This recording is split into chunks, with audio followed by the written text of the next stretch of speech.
Hello everyone, so today we're doing an expert level clear of the Solo Dungeon Boss Marta the Werewolf.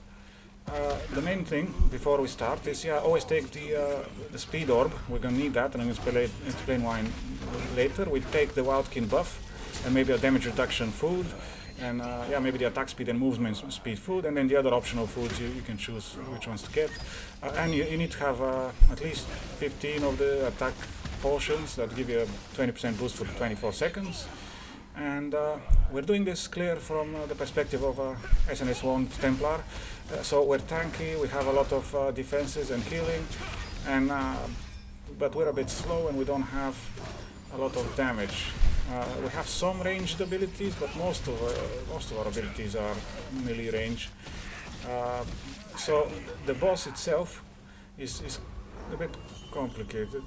So the main things we need to know about the boss is that it doesn't do that much damage, so we don't have to be concerned about the boss in most of its stages. Just one stage we need to look out for, which is when it spawns the wolves. So when the wolves spawn, we need to focus on clearing the big wolves first, and we need to dodge the red circles that spawn all over the place. And the reason for that is because we have this mechanic that the boss applies stacks on us when we're hit by its abilities. And we need to be under 10 stacks and have both wolves dead, both big wolves dead before they reach the boss by the end of the mechanic. And this mechanic is repeated quite often, and if we fail it even once, it's a wipe. But if we have 9, 8, 7 stacks and so on, we can survive the mechanic. And that's the only part of the boss fight that is actually problematic. So I'm going to focus on that first. So the way we ensure that we don't have 10 stacks is by looking at the red circles on the floor and focusing on them and the two wolves. So what you can do is when you see the red circle spawn, you can prepare to walk into where it was before it disappears. So then when it disappears, it's going to spawn another red circle but on a different location. So you can always be, this way you can always be at the location where the red circles were, not where they're going to spawn, because it's usually not the same place they spawn. So then the other thing we have to do is, as soon as the boss enters this phase where he summons the wolves, you need to go into your morph and run towards the big wolf. You need to identify immediately where the big wolf is, run to them as fast as possible, DPS the first one down, and then you can use strategic rush to rush to the next wolf, and you can DPS the next wolf down with a ranged ability. I recommend just getting to the boss and DPSing the next wolf with Ray of Disaster, which I have on single target specialization with the cooldown reduction and the DPS burst, because we don't want to have the skill take too long to be cast. We need the damage to go on the mob immediately. Or you can use Annihilation Blade as well, because it's a ranged cone attack that can reach the wolf. Or you can use the shield throw, whirling shield if necessary. So the other thing is that you could get stuck in the pack of small wolves, and that can mean you don't get to the wolf on time, and it gets to the boss and you get wiped. Or you get hit by these red circles and you get wiped. So to avoid that, we have Enchanting Time. And Enchanting Time, we've used the mastery that allows it to give us a small shield and allows us to pass through units. And this is a very, very useful skill because it allows us to pass through all of the small wolves. And the other thing I've had to do in this build is to replace Blessed Barrier, which usually gives us protection and healing, with the damage version of Blessed Barrier, so we can pack more damage in our kit. Because the main issue with this boss is that we're slow in doing our damage, and he goes into enrage mode after 15 minutes, and we just wipe there.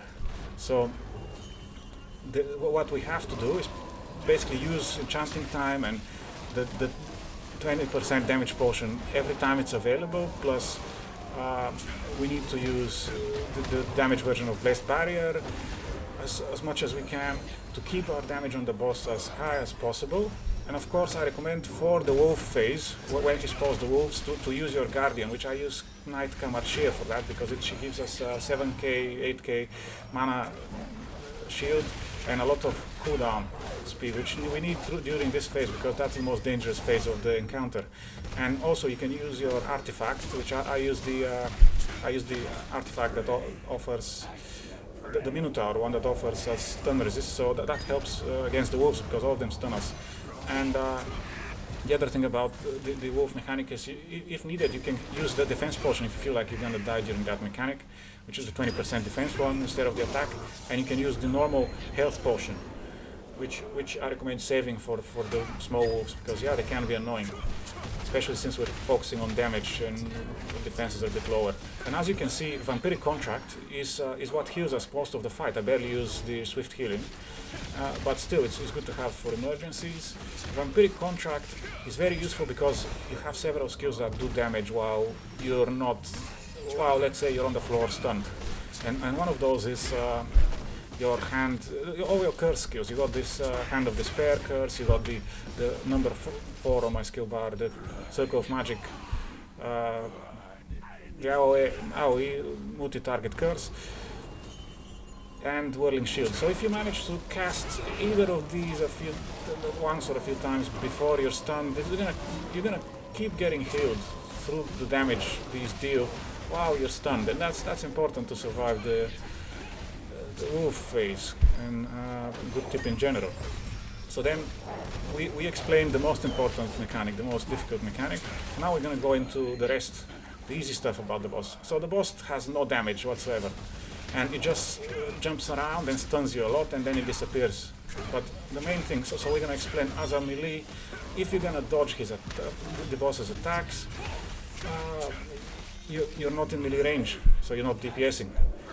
And then if you don't dodge his attacks, you're stunned and you're not DPSing, so you're wasting time with this encounter basically because you're stunned a lot of the time, or dodging. And when the boss goes into the fog, he's untargetable, so then you're not DPSing because the boss is untargetable. And at the same time, when he spawns the wolves, he's untargetable, so you can't DPS that. When the boss is in the fog, he just jumps out and stuns you. I don't bother blocking the attack because it doesn't do damage, and if you block it, you don't have the opportunity to actually counter-attack. So I just try and, the second he appears, I try and DPS, get a shield bash in, get a curse in, and to maximize our damage. So that's all I recommend. And yeah, you just have to survive each of the wolf spawning phases and keep the DPS going. So use Annihilation Slash to boost your SnS damage, and yeah, keep spamming Ray of Disaster on the boss, keep curse bombing the boss. At the moment, in the recording, I use +8 heroic SNS with Daigon passive, and I use the Wand of Deep Secrets with enhancement of the multi-target curse. Those are very useful for the boss fight. I recommend getting a PvE weapon that can help in this kind of encounters. And basically, you can see how much damage the boss does during the enrage phase. It's possible to survive it, but yeah, the wolf mechanic is actually the problem while he's enraged. So I hope this guide helped you clear the boss yourself. If you have any questions, let me know. The build will be in Questlog. I will put the name of the build and you can search it in the Questlog website and have a look at the masteries in more detail and so on. Yeah, well, I hope you enjoy the fight.